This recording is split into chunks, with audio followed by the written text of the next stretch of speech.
sondèrent les Écritures. Faites disparaître le vieux levain, afin que vous soyez une pâte nouvelle, puisque vous êtes sans levain. Car Christ, notre Pâque, a été immolé. 1 Corinthiens 5, 7.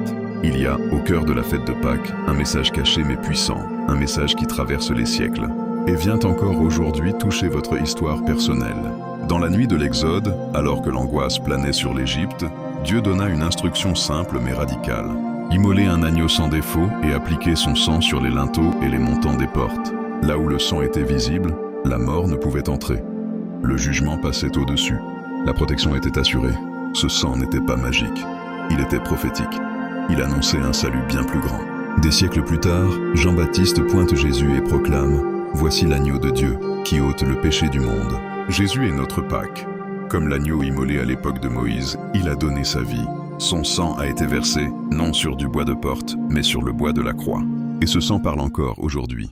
Il parle de pardon quand la culpabilité vous accuse. Il parle de délivrance quand les chaînes veulent vous retenir. Il parle de protection quand la peur frappe à la porte de votre cœur. La Pâque n'est pas seulement un souvenir, c'est une réalité vivante. Par le sang de Christ, vous êtes couverts, aimés, rachetés. Ce que l'ange de la mort ne pouvait franchir hier, aucune condamnation ne peut le franchir aujourd'hui, ni maintenant, ni pour l'éternité. Et parce qu'il vit, vous pouvez avancer librement, confiant et assuré. Comme l'a dit Billy Graham, la croix montre la gravité du péché, mais elle révèle surtout l'immensité de l'amour de Dieu.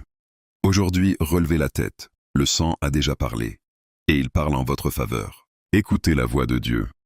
Y a-t-il une culpabilité, une peur ou un combat intérieur qui vous empêche d'avancer librement aujourd'hui? Prenez le temps d'écouter ce que Dieu veut vous dire à ce sujet. Prier, c'est parler à Dieu avec simplicité et confiance, car il vous écoute avec bienveillance. Voici une proposition de prière. Seigneur Jésus, je crois que ton sang a été versé pour moi. Merci parce que ton sang me couvre, me pardonne et me libère. Je choisis de marcher dans la liberté que tu m'as acquise. Amen. Louer Dieu, c'est reconnaître sa bonté et son amour. Quels sont vos sujets de gratitude envers lui aujourd'hui? Rappelez-vous du sacrifice de Jésus, du pardon qu'il vous a accordé et de la vie nouvelle qu'il vous offre. Agir aujourd'hui.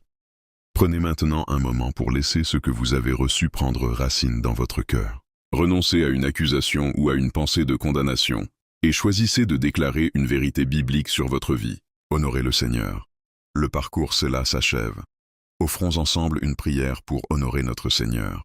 Seigneur, merci pour ton sang qui parle en ma faveur. À toi soit le règne, la puissance et la gloire. Amen.